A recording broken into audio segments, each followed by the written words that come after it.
Hi friends, myself Javed Nabi, currently working as a planning engineer on USBRL project under IRCON International Limited। आज हम यहाँ पे start करेंगे fourth lecture bar bending schedule and drawing reading का। आज का जो लेक्चर है बहुत इंपॉर्टेंट लेक्चर है, इसलिए वीडियो के एंड तक बने रहिए। इससे पहले मैं आप लोगों के साथ बहुत इंपॉर्टेंट कंसेप्ट डिस्कस किया हूँ बार बेंडिंग शेड्यूल के बारे में। आप में से जिन स्टूडेंट्स ने वो वीडियोज़ नहीं देखे हैं, लिंक डिस्क्रिप्शन में है, आप जाके वीडियोज़ देख सकते हैं। Let us start.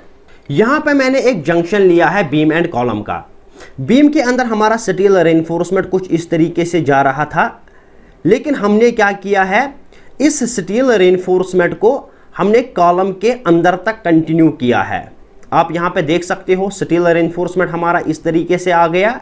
यहाँ पे हमारा बीम खत्म हुआ है, यहाँ से हमारा कॉलम स्टार्ट हुआ है, लेकिन हमने क्या किया, इस स्टील रेनफोर्समेंट को हमने कॉलम के अंदर तक कंटिन्यू किया है। आप यहाँ पे पिक्चर में भी देख सकते हो, कुछ स्टील रेनफोर्समेंट हमारा इस तरीके से आ रहा था। हमने क्या किया, इसको हमने कॉलम के अंदर तक कंटिन्यू किया है। यहाँ से यहाँ पे हमारा बीम खत्म हुआ है, कॉलम के अंदर तक हमने इस स्टील रेनफोर्समेंट को कंटिन्यू किया है। ये जो एक्स्ट्रा लेंथ हमने कंटिन्यू की है, यहाँ पे आप देख सकते हो, ये जो एक्स्ट्रा लेंथ हमने कंटिन्यू की है, इसी लेंथ को हम बोलते हैं डेवलपमेंट लेंथ, जिसको हम LD से डिनोट करते हैं। यहाँ पे आप देख सकते हो, यहाँ से कॉलम के फेस से लेके जहाँ तक हमने इस लेंथ को डाला है, इसको हम बोलते हैं LD यानी डेवलपमेंट लेंथ। आप समझ गए होंगे डेवलपमेंट लेंथ क्या होता है। अब हम यहाँ पे बात करेंगे डेवलपमेंट लेंथ हम क्यों प्रोवाइड करते हैं। ध्यान से सुनना। एक स्ट्रक्चरल मेंबर को दूसरे स्ट्रक्चरल मेंबर के साथ कनेक्ट करने के लिए, एंकर करने के लिए हम डेवलपमेंट लेंथ प्रोवाइड करते हैं। अगर हमें बीम को कॉलम के साथ एंकर करना है, हम क्या करते हैं, जो बीम के अंदर स्टील रेनफोर्समेंट होता है वो हम कॉलम में लेके जाते हैं। उससे क्या होता है, हमारा मेंबर एक दूसरे के साथ एंकर होते हैं। दूसरा इसका फायदा क्या है, जो हमें लोड ट्रांसफर कराना होता है एक स्ट्रक्चरल मेंबर से दूसरे स्ट्रक्चरल मेंबर में, वो लोड भी इसी डेवलपमेंट लेंथ के थ्रू ट्रांसफर होता है। आई होप आपको समझ में आया होगा हम डेवलपमेंट लेंथ क्यों प्रोवाइड करते हैं। अब हम यहाँ पे बात करेंगे development length according to IS 456-2000। अभी तक मैंने जितना भी आप लोगों के साथ डिस्कस किया है उसको मैंने वर्ड्स के फॉर्म में लिख के रखा है। Development length is provided to transfer load from one structural member to another structural member, and development length anchorage one member with another, hence it is also known as anchorage length. अब हम यहाँ पे बात करेंगे development length को हम कैसे calculate करेंगे। एज पर IS 456-2000 क्लॉज 26.2.1, यहाँ पे आपको डेवलपमेंट लेंथ कैलकुलेट करने का फार्मूला दिया गया है। डेवलपमेंट लेंथ LD किसके बराबर होता है, फाई यानी diameter of bar, sigma S stresses in bar divided by 4 tau BD। Tau BD क्या होता है, डिजाइन बॉन्ड स्ट्रेस।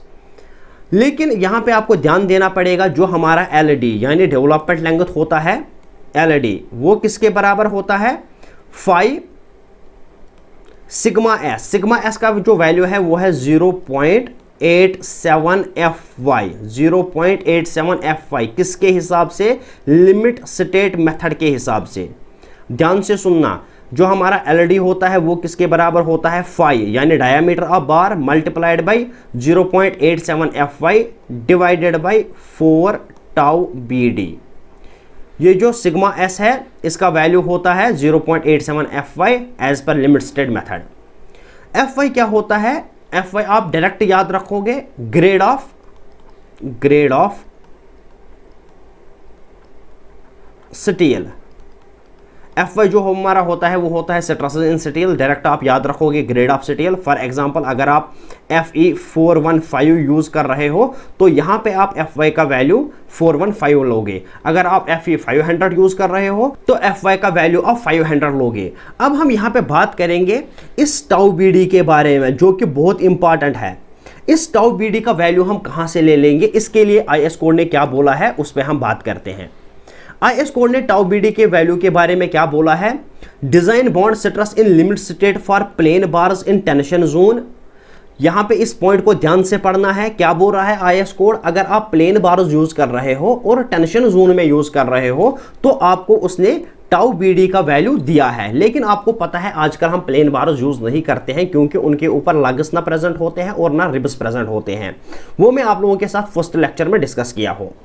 अब हमें क्या करना है, इस वैल्यू को हमें मॉडिफाई करना पड़ेगा। किस तरीके से मॉडिफाई करना पड़ेगा, क्योंकि हमें किस लिए चाहिए, हमें चाहिए डिफॉर्म्ड बार्स के लिए, जो आजकल हम यूज करते हैं। पहले हम यहां पे बात करेंगे मोस्ट इंपॉर्टेंट इंटरव्यू क्वेश्चन के बारे में। जो हमारा टाउ बीडी होता है ये किस पे डिपेंड करता है। जो हमारा टाउ बीडी होता है ये जनरली 3 चीजों पे डिपेंड करता है। किस किस चीज पे? एक हमारा ये डिपेंड करता है grade of concrete, grade of concrete. Second one is type of steel, bar, type of steel bar, आप प्लेन बार यूज कर रहे हो कि डिफॉर्म्ड बार, उस पर भी डिपेंड करता है। And third one is zone. Zone मतलब आप टेंशन जोन में यूज कर रहे हो कि कंप्रेशन जोन में। टेंशन जोन में आप यूज कर रहे हो कि कंप्रेशन जोन में यूज कर रहे हो, इस पे भी ये डिपेंड करता है। बहुत इंपॉर्टेंट क्वेश्चन है, इंटरव्यू में अक्सर पूछा जाता है। जो हमारा टाउ बीडी होता है वो किस किस चीज पे डिपेंड करता है, ग्रेड ऑफ कंक्रीट पे भी डिपेंड करता है, टाइप ऑफ स्टील बार पे भी डिपेंड करता है, प्लेन बार यूज करते हो या डिफॉर्म्ड बार यूज करते हो। थर्ड वन जोन पे डिपेंड करता है, आपको कंप्रेशन जोन के लिए निकालना है कि टेंशन जोन के लिए निकालना है, इस पे भी डिपेंड करता है। यहां पे आप देख सकते हो कि आईएस कोड ने हमें जो वैल्यूज दी है वो किस लिए दी है, प्लेन बार के लिए, और किस जोन में, टेंशन जोन में। यहां पे आप देख सकते हो कि ग्रेड ऑफ कंक्रीट, अगर हम M20 ग्रेड यूज कर रहे हैं तो हमें बॉन्ड स्ट्रेस टाउ बीडी का वैल्यू कितना लेना है, 1.2। अगर हम M25 यूज कर रहे हैं तो हमको 1.4 लेना है, M30 के लिए 1.5, M35 के लिए 1.7, M40 एंड अबो ग्रेड जो है उसके लिए हमें 1.9 लेना है। लेकिन ये किस लिए लेना है, प्लेन बार्स के लिए, टेंशन जोन में। अगर आप बोलोगे सर अगर हम प्लेन बार्स ही यूज करेंगे जो आजकल यूज नहीं होते हैं, लेकिन टेंशन जोन में नहीं, कंप्रेशन जोन में करेंगे, कंप्रेशन जोन में, तो वैल्यूज कैसे निकालोगे, ध्यान से समझना। ये जो वैल्यूज आपको दिए हैं इन वैल्यूज को आपने 25% बढ़ाना है। इन वैल्यूज को आपने 25% बढ़ाना है जो आपको टेंशन जोन में दिए हुए हैं प्लेन बार के लिए। इन वैल्यूज को आपको 25% बढ़ाना है। जो कौन बोलता है, IS 1786। IS 1786 क्या बोल रहा है, for compression the values of bond stress for bars in tension shall be increase 25%। जो वैल्यूज आपको टेंशन में दिए हुए हैं, अगर आपको कंप्रेशन के लिए निकालना है उन वैल्यूज को आपको 25% बढ़ाना पड़ेगा, यानी 1.25 से आपको मल्टीप्लाई करना पड़ेगा। जब आप 1.25 से मल्टीप्लाई करोगे 1.24 को, जो वैल्यू आएगी आपको वो आप किस लिए यूज करोगे, कंप्रेशन के लिए। इसी तरीके से 1.4 को आप मल्टीप्लाई करोगे 1.25 से, 1.5 को आप मल्टीप्लाई करोगे 1.25 से। आगे मैंने मल्टीप्लाई करके रखा है, उसको हम देख लेते हैं। यहां पे आपको मैं सिखाता हूं निकालते कैसे हैं।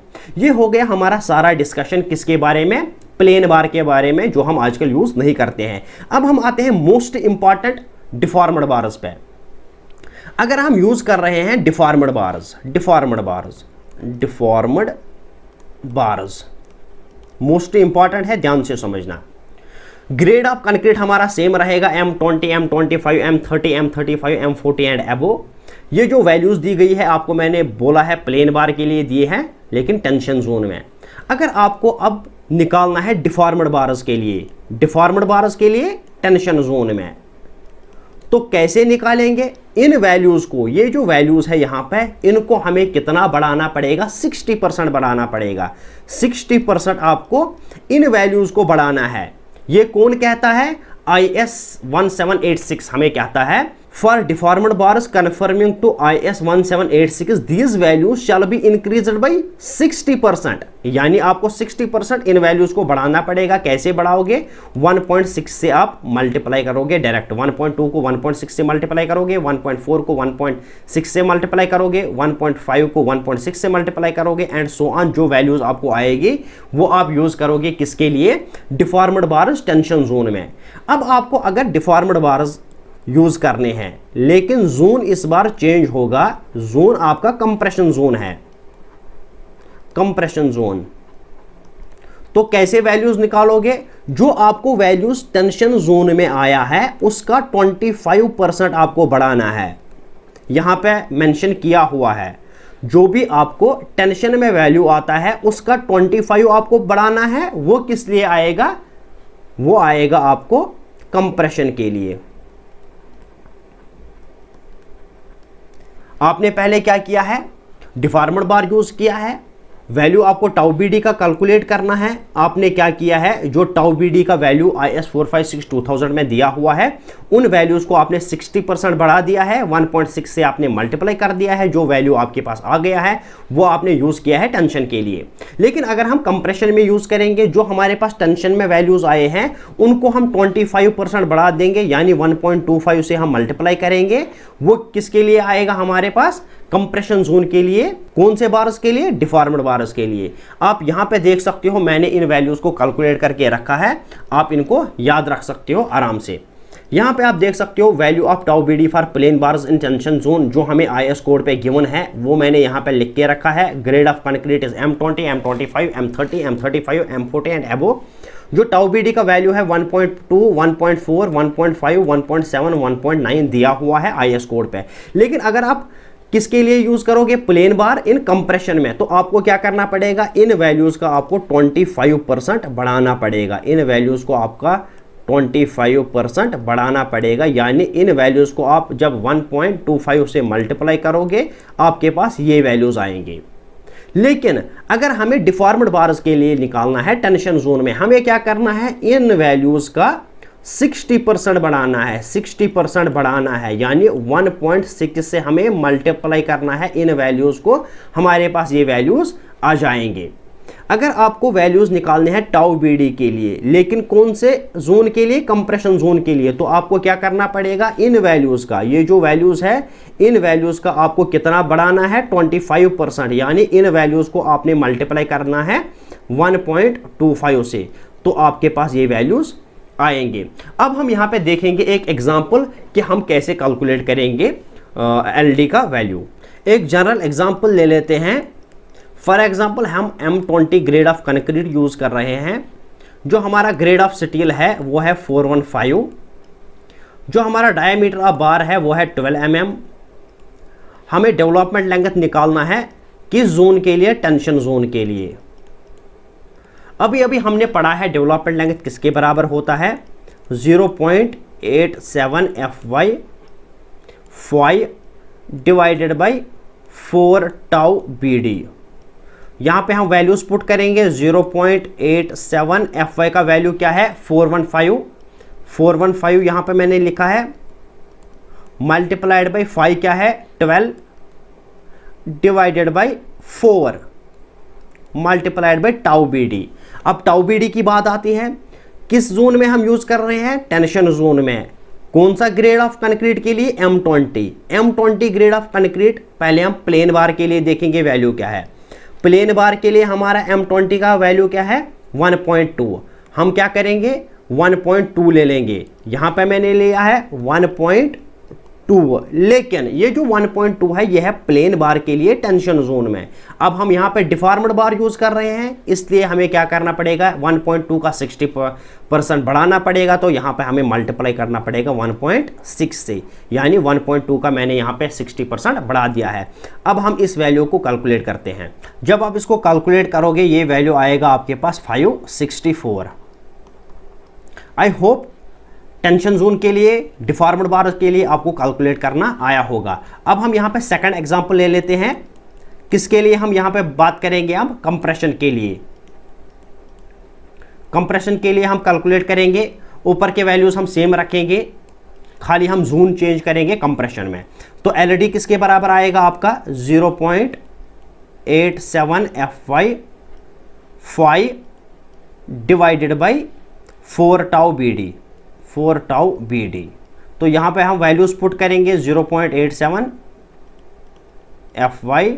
FY का वैल्यू क्या है, यहाँ पे हमारा FY का वैल्यू है हमारा 415। यहाँ पे हम ले लेंगे 415 मल्टीप्लाइड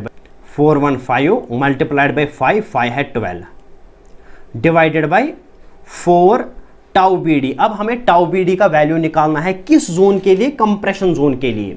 हम IS कोड के टेबल पे जाते हैं, यहाँ पे आप देखोगे हमें वैल्यू दिया गया है 1.2, लेकिन किसके लिए दिया गया है, ये हमें प्लेन बार के लिए दिया गया है, टेंशन जोन के लिए। अब हमें क्या करना पड़ेगा, पहले हमें यहाँ पे वैल्यू निकालना पड़ेगा टेंशन जोन के लिए, टेंशन जोन के लिए आपको क्या करना पड़ेगा, यहाँ पे मल्टीप्लाई करना पड़ेगा। M20 के लिए हमें जो वैल्यू यूज करना है वो है 1.2, यहाँ पे हम क्या करेंगे 1.2 लिखेंगे, 1.2 मल्टीप्लाइड बाई 1.6। 1.6 हमने क्यों मल्टीप्लाई किया है, पहले हमने इसको कन्वर्ट किया है टेंशन में, अब हम इसको कन्वर्ट करेंगे किस में, कंप्रेशन में। टेंशन में हमने कन्वर्ट किया इसको डिफॉर्म्ड बार के टेंशन में, अब हम इसको कन्वर्ट करेंगे किसमें, डिफॉर्म्ड बार के कंप्रेशन जोन में। तो मल्टीप्लाइड करेंगे 1.25 क्योंकि हमें 25% इसको बढ़ाना होता है। अब हम इसको कैलकुलेट करते हैं, देखते हैं वैल्यू कितना आता है। इसको जब आप कैलकुलेट करोगे ये आपके पास आता है वैल्यू 451, ये आपके पास आ गया एलईडी का वैल्यू। आई होप आपको समझ में आया होगा कैसे हम साइट पे एलईडी का वैल्यू कैलकुलेट कर सकते हैं। आपसे मेरी रिक्वेस्ट है, अगर आप इस चैनल पे नए हो तो प्लीज़ चैनल को सब्सक्राइब करो, वीडियो को लाइक करो, शेयर करो, अपने फ्रेंड्स तक भी पहुंचाया करो। मिलते हैं नेक्स्ट वीडियो में, तब तक के लिए अल्लाह हाफिज़, थैंक यू।